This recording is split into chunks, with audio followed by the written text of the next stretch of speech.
예. 평안한 안식일입니다.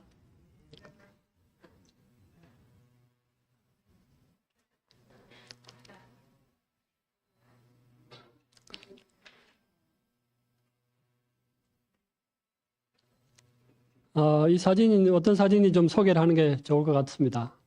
한번 알아맞혀 보시겠습니까? 누군지? 예? 아닙니다.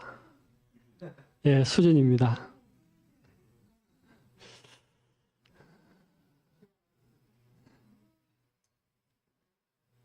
오늘 저녁에는 씨 뿌리는 자의 비유에 대한 이야기를 좀 읽어보기를 원합니다.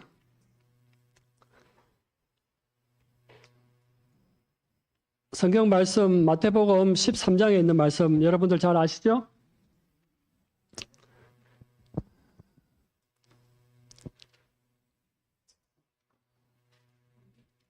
예. 믿음의 씨앗과 열매. 성경철은 마태복음 13장 1절로 9절, 또 18절로 23절의 말씀입니다. 이 말씀은 쉬운 말 성경입니다. 예수님의 비유 중 하나인 씨앗과 땅 비유를 통해 믿음의 시작과 성장을 이해합니다. 어떻게 하면 믿음의 씨앗을 심고 열매를 맺을 수 있을까요? 믿음의 성장과 열매를 생각해보는 시간을 가지도록 하겠습니다. 1절입니다. 마태복음 13장 1절. 그날 예수께서 집에서 나와 갈릴리 호숫가에 가서 앉으시자 많은 사람들이 예수님 주위에 모여들었다. 예수께서는 배에 올라가 앉으셨고 사람들은 호숫가에 그대로 서 있었다. 그때에 예수께서는 비유를 들어 많은 것들을 말씀해 주셨다. 한 농부가 밭에 나가 씨를 뿌렸습니다. 그런데 어떤 씨들은 길가에 떨어지니 새들이 와서 쪼아 먹었습니다. 또 어떤 씨들은 흙이 깊지 않은 돌밭에 떨어지니 싹이 곧 올라왔지만 흙이 얕아서 뜨거운 뙤약볕에 그만 말라 죽어버렸다. 뿌리가 깊이 박히지 않았기 때문입니다. 또 어떤 씨들은 가시덤불 속에 떨어지니 가시덤불이 무성하게 자라 그 씨들이 자라나지 못하게 막아버렸습니다. 그러나 어떤 씨들은 기름진 좋은 땅에 떨어지니 그 씨들이 잘 자라 100배, 60배, 30배의 열매를 맺었습니다. 귀 있는 사람들은 알아들으십시오. 좀 건너뛰어서요. 18절입니다. 비유의 뜻. 이제 너희는 씨 뿌리는 사람의 비유가 무슨 뜻인지 들어보아라. 뿌린 씨가 길가에 떨어졌다는 것은 하늘나라의 기쁜 소식을 듣고도 깨닫지 못하는 사람의 마음을 가리킨다. 이런 사람들은 악한 자가 와서 그의 마음속에 있는 씨를 빼앗아간다. 20절입니다. 뿌린 씨가 흙이 얕은 돌밭에 떨어졌다는 것은 말씀을 듣고 처음에는 기쁜 마음으로 받아들이기는 하지만 그 씨가 뿌리를 깊게 내리지 못하는 사람의 마음을 가리킨다. 그런 사람은 어려움이 닥치거나 박해를 받게 되면 열정이 금방 식고 믿음이 흔들려 넘어지고 만다. 22절입니다. 뿌린 씨가 가시덤불에 떨어졌다는 것은 말씀을 듣기는 하지만 세상에 대한 염려와 재물의 유혹이 하나님의 말씀을 막아버리는 사람을 가리킨다. 이런 사람은 아무런 열매를 맺지 못한다. 뿌린 씨가 좋은 땅에 떨어졌다는 것은 말씀을 듣고 깨달아 그대로 실천함으로써 100배, 60배, 30배로 풍성한 열매를 맺는 사람을 가리킨다.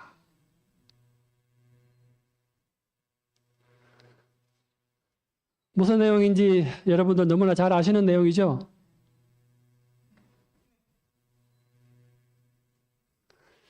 $50,000 여러분 이 비유 들어보셨어요? $50,000.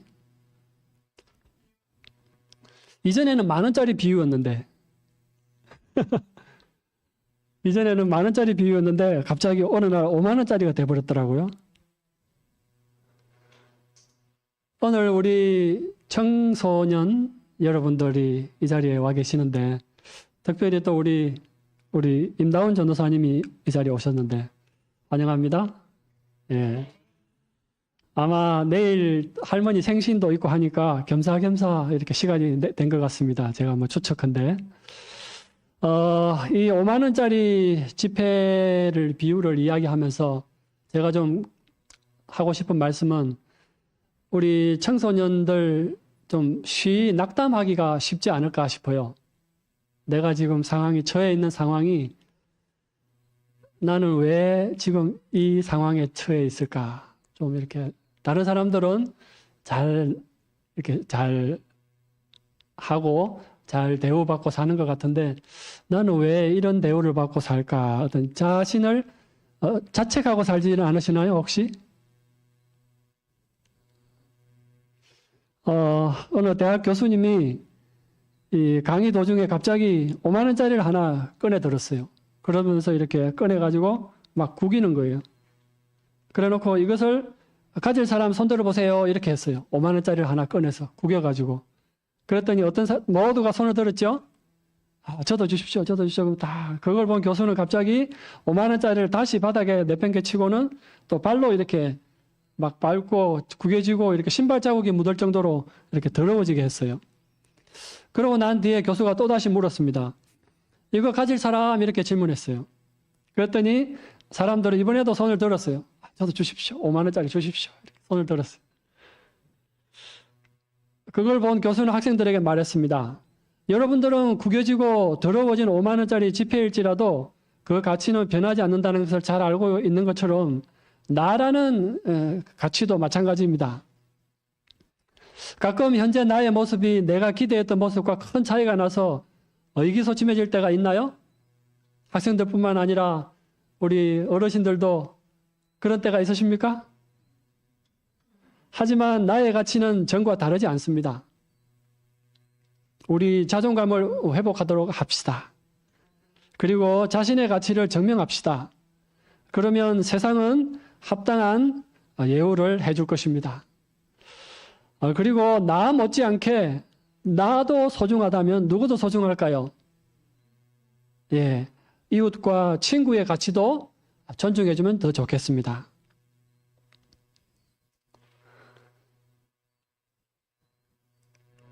씨 뿌리는 자의 비유를 하면서 왜 갑자기 이 이야기를 할까 그러시는 것 같은데 여러분들 설교 중에 많은 분들이 사용했던 것 같기도 하고 또 처음 들어보는 분도 계실 것 같은데 일본에 뭐 고이라고도 하고 코이라고도 하는데 이 잉어과에 속하는 조그마한 고기가 있어요. 일본 사람들이 많이 기르는 관상어 중에 코이라고 이렇게 잉어가 있답니다. 이 잉어가 지금은 볼 때는 그냥 열대어 같이 보이죠? 이 코이는 작은 어항에 넣어두면 얼마나 자랄까요? 동현이 답을 보여요? 몇 cm까지 자라는지? 5 내지 8cm 정도밖에 자라지 않는데요. 어디에 넣어두면은요? 예. 그 어항 크기를 벗어나지 못한대요. 그런데 이 고기를 어디다 놔두냐 하면은 아주 커다란 수족관이나 연못에 넣어두면 얼마나 자랄까요? 이상하지 않아요? 이게 장소가 넓어졌다고 해서 이렇게 고기가 자라난다는 건 참 신기한 일이죠. 15에서 25cm까지 자랐어요. 근데 이 고기를 강물에다 방류하면 얼마까지 자라는지 아십니까? 보여요? 얼마나 자라는지. 와, 이 정도면은 이제 그 낚시하는 사람들은 굿자 그래요. 네. 낚시하면서 90cm짜리 잡으면 굿자, 10자 그런다고요. 코이는 자기가 숨쉬고 활동하는 세계의 크기에 따라 피라미가 될 수도 있고 대어가 되기도 하는 것입니다. 꿈이란 코이라는 물고기가 처한 환경과도 같습니다. 여러분의 꿈은 무엇인지 한번 여쭤봐도 될까요? 여러분은 꿈이 있으십니까? 어떤 아이가 외교관이 되겠다고 초등학교 6학년 여자아이인데 영어를 너무 열심히 하는 거예요, 공부를. 얼마나 열심히 하는지 다른 집 아이들은 부모가 등 떠밀어서 영어 학원에 가는데 얘는 너무 공부를 많이 하니까 부모가 그만해라, 좀 쉬어라, 그만 좀 해라, 제발. 그런데도 얘는 이제 마음이 불안한 거예요. 영어 학원이라도 좀 보내줬으면 좋겠다고. 그래야 좀 더 내가 더 이렇게 향상될 것 같았지. 지금 이 상태로는 너무 내가 꿈꾸고 있는 외교관에 대한 그 기대를 충족시키기 위해서는 지금의 나의 현재 노력이 부족하다 이거지. 대단한 아이 아니에요? 걔가 지금 몇 살 정도 됐는지 어느 정도 위치 갔는지는 저는 그 뒷이야기는 잘 모릅니다만 옛날에 동상이몽이라는 청소년들 이야기 중에 그 아이 이야기가 한번 나와서 아직까지 기억을 하고 있습니다. 그리고 또 어떤 분은 이런 이야기를 해요. 너의 꿈이 그런 외교관이면 너는 지금 무엇을 하고 있니? 이렇게 여쭤보더라고요. 너는 그 꿈을 이루기 위해서 너는 지금 뭘 하고 있니? 구체적으로 질문을 해보는 거예요. 여러분들은 어떤 꿈을 가지고 계시고 또 그 꿈을 이루기 위해서 어떤 액션을 취하고 있습니까?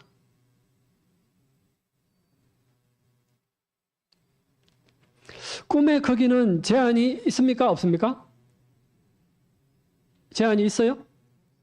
예.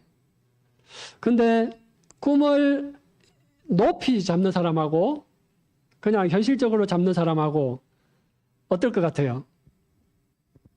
좀 높이 잡는 사람은 그까지는 못 미치더라도 그래도 거기를 가기 위한 노력을 하다 보면은 100은 못 미쳐도 30이나 40 정도는 미칠 수 있잖아요. 뭐 그런 이야기를 하는 사람도 있긴 해요. 어떤 꿈을 꾸느냐에 따라 나는 피라미드가 될 수도 있고 피라미죠. 작은 고기 또 대어가 될 수도 있다. 이런 이야기를 들려주고 있습니다. 여러분의 꿈은 무엇입니까? 우리 어린 청년들뿐만 아니라 저도 꿈이 있을까요? 네, 바람이 있습니다. 어떤 꿈이 있을까요? 여러분은 어떤 꿈을 꾸고 계십니까? 신앙하시는 분이니까 또 그 신앙 안에서의 꿈도 있을 것이고 많은 꿈들이 있으실 텐데 오늘 씨 뿌리는 자의 비유에서 여기 보니까 젊은 이 기름진 마음밭이라는 것이 좀 제가 마음에 많이 와닿았어요. 다른 밭도 이렇게 길가밭도 있고 돌짝밭도 있고 가시덤불밭도 있고 한데 여기 제가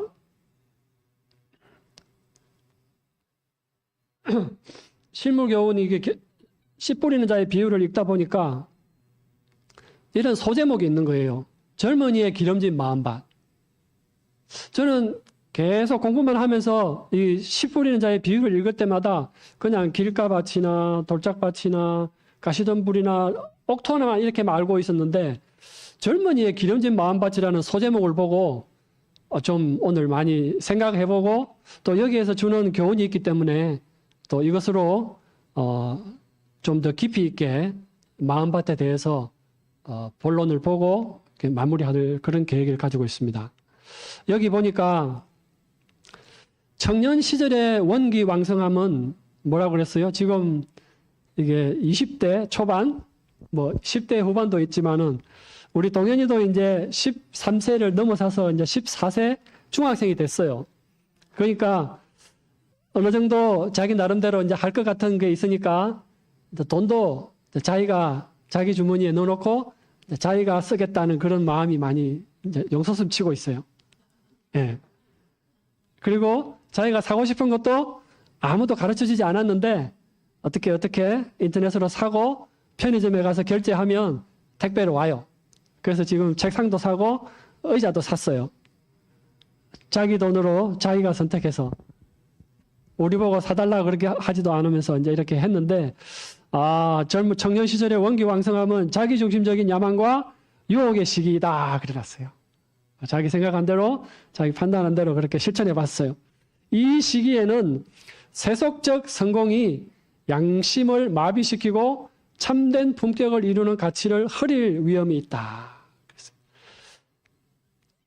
이 그리스도인의 삶보다는 뭐가 더 먼저 보인다는 거예요? 세상의 성공, 부귀, 영화 이런 것들이 더 좋게 보이고 멋있게 보인다는 그런 이야기죠.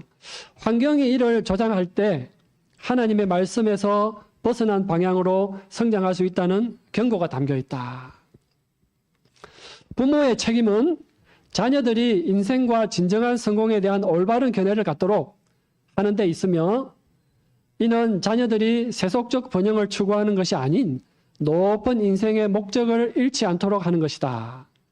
이는 부모가 자녀를 양육하는 방식과 그들이 선택하는 생활 환경에 크게 영향을 받는다. 그랬습니다. 청년들의 유혹과 부모의 역할. 유혹의 시기. 청년들은 성장하면서 자기 중심적인 야망과 유혹을 만나게 돼요. 이는 세속적 성공을 향한 강한 유혹으로 이어질 수가 있습니다. 자동차, 페라리, 이렇게 멋진 차 매덕하는 거 보면 그냥 이렇게 가슴이 이렇게 용솟을 핀다고 그러나요? 그냥 안 지나가려고 그러고, 다른 사람들 집 같은 거 이렇게 보고 하면은 연예인들, 유튜버들 이렇게 경제적으로 잘 나가는 그런 모습들을 보면 좀 잘 사는 것 같이 보이고 그렇지 않겠어요? 어린 경험 없는 아이들 눈에는. 그런데 이런 상황에서 우리의 책임이 있다는 거죠.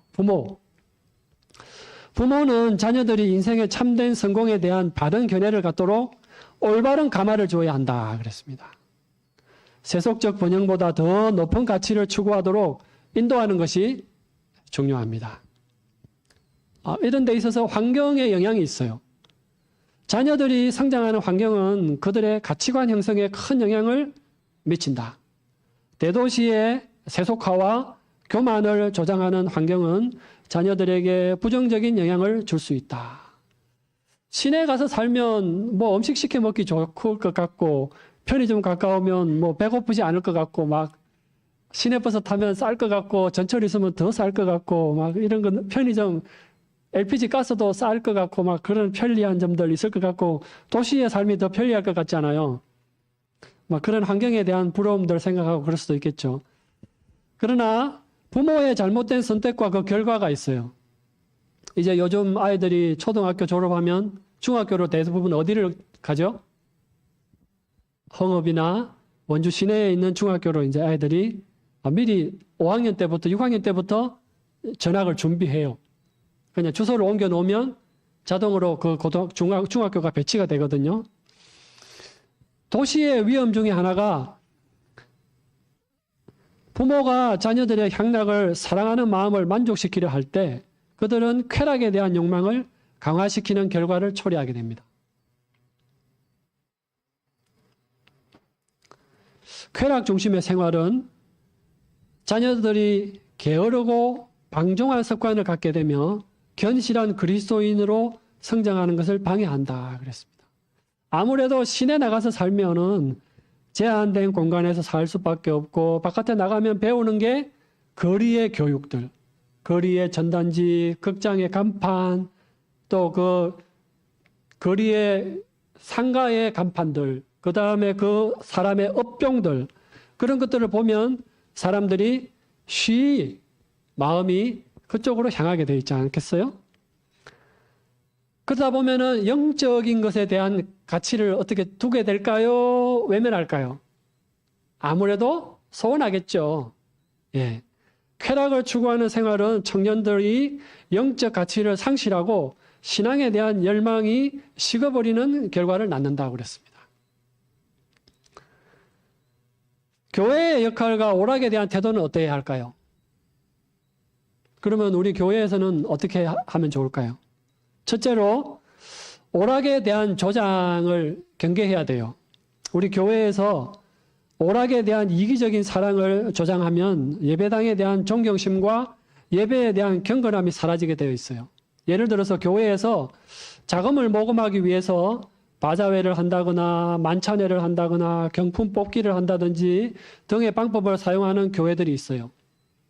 이러한 행위는 교회의 신성함을 훼손하고 청년들의 마음에서 영적 가치를 약화시킨다고 그럽니다.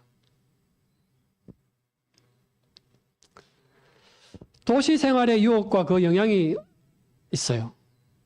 우리가 생각할 때는 아파트도 편리하고 빌라도 좋을 것 같고 학교 가까우면 이렇게 다 편리하고 좋을 것 같은데 왜 도시가 위험하다고 와이프는 이야기했을까요? 어떤 위험들이 있길래 그럴까요? 청년들은 도시가 그렇게 위험한가? 그런 소리도 지금 처음 들은 애들도 있을 것 같은데 쾌락의 중심지, 도시는 쾌락과 향락의 중심지로 많은 부모들이 도시 생활의 이점을 과대평가한다. 도시의 많은 휴일과 오락은 나태함을 조장하고 청년들을 유행과 향락에 빠져들게 한다. 이제 수업이 없는 날은 애들이 어디를 가고 싶어 할까요? 요즘에 아이들이 어디를 즐겨 가죠? 시내 바람 쐬러 가면 어디를 가는 것 같아요, 아이들이? 뭐 보러 가는 것 같아요?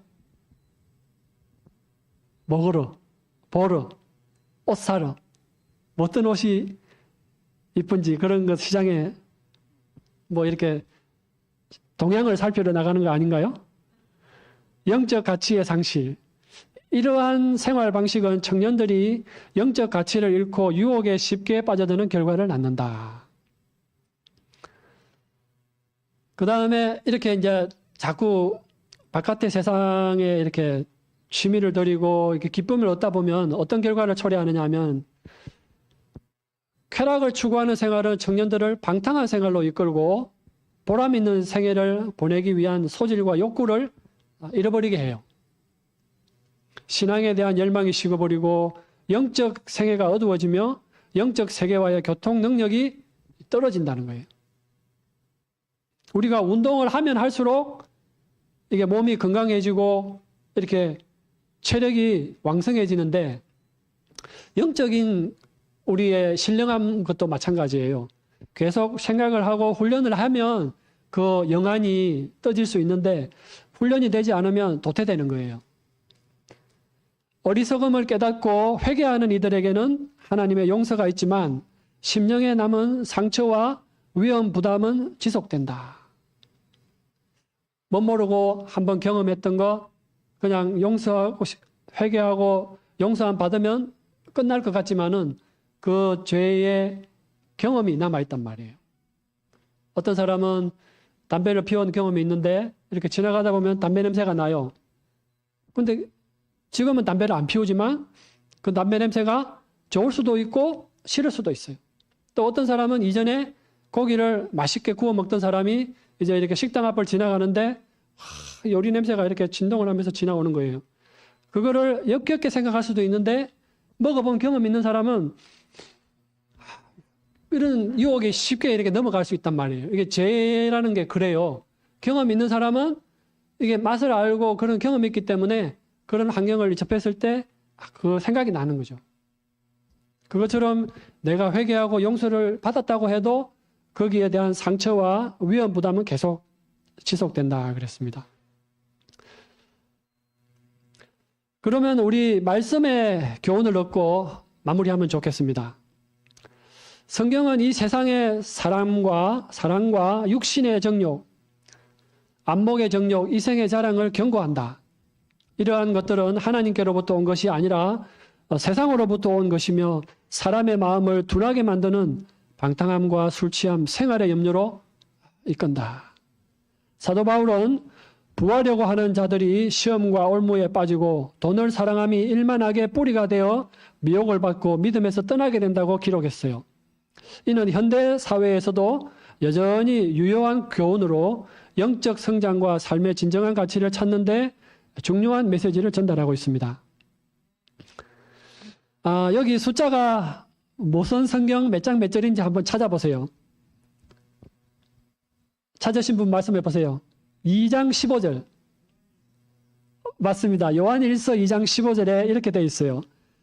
세상을 사랑하지 말라고 경고하며 세상을 사랑하는 자에게는 아버지의 사랑이 없음을 말한다. 그 다음에 21장 34절은요. 조심하라 그랬어요. 뭐를 조심하라 그랬어요? 방탕함과 술취함과 생활의 염려로 인하여 마음이 둔해지지 않도록 스스로 조심하라고 권고하고 있어요. 그 다음에 6장 9절은요. 올무에 대해서.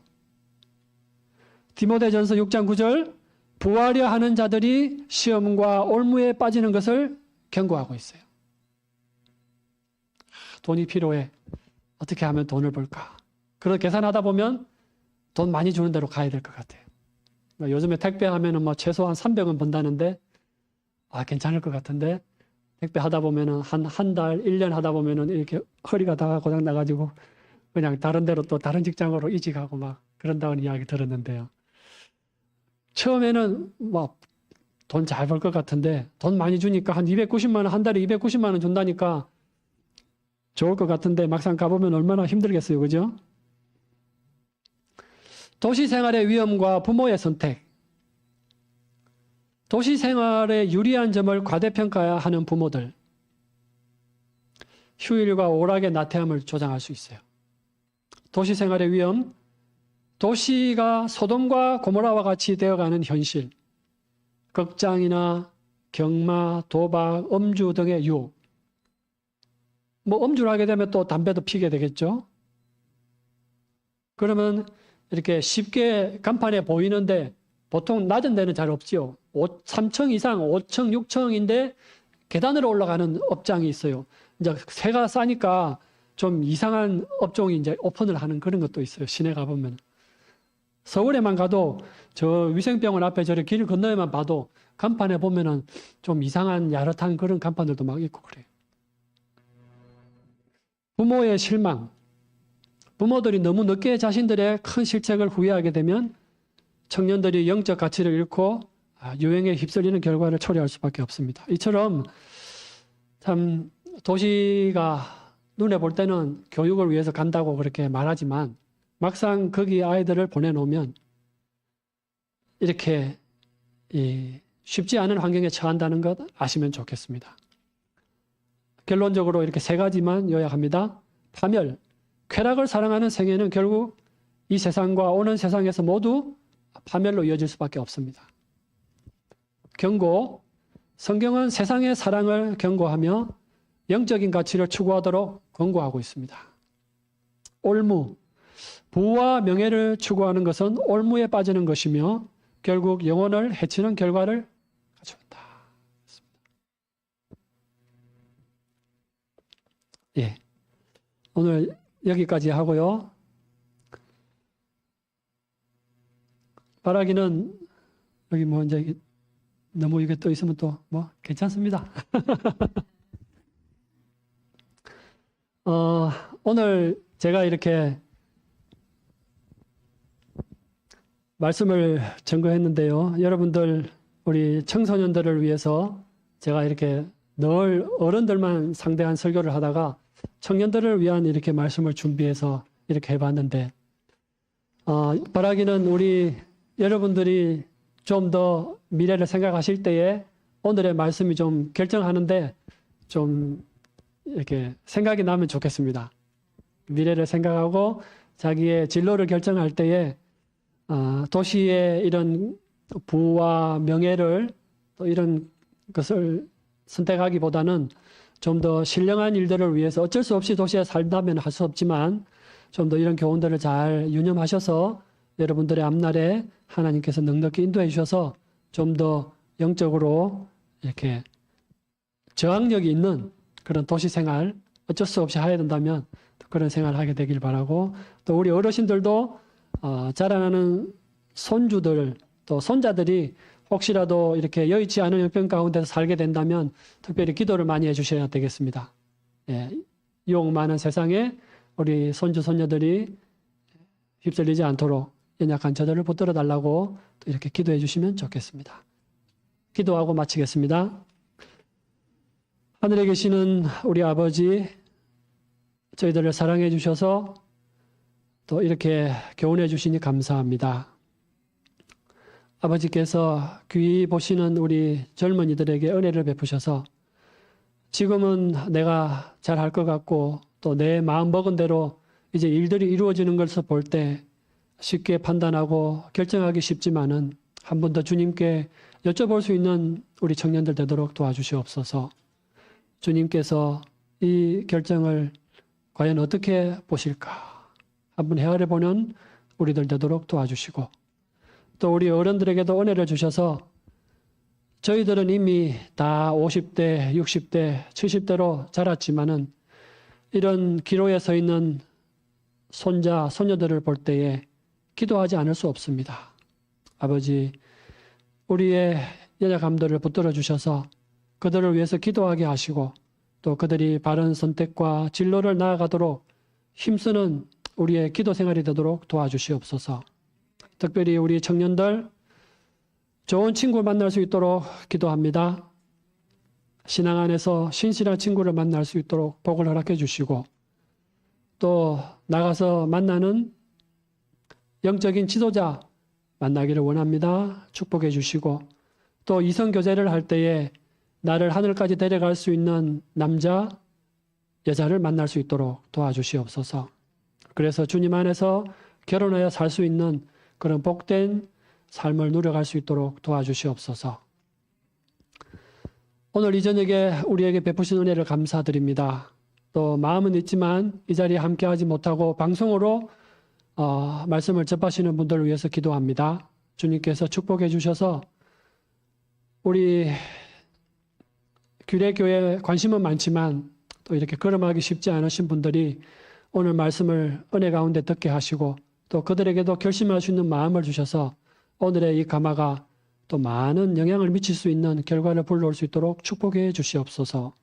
우리 예수님의 이름으로 기도합니다. 아멘. 감사합니다.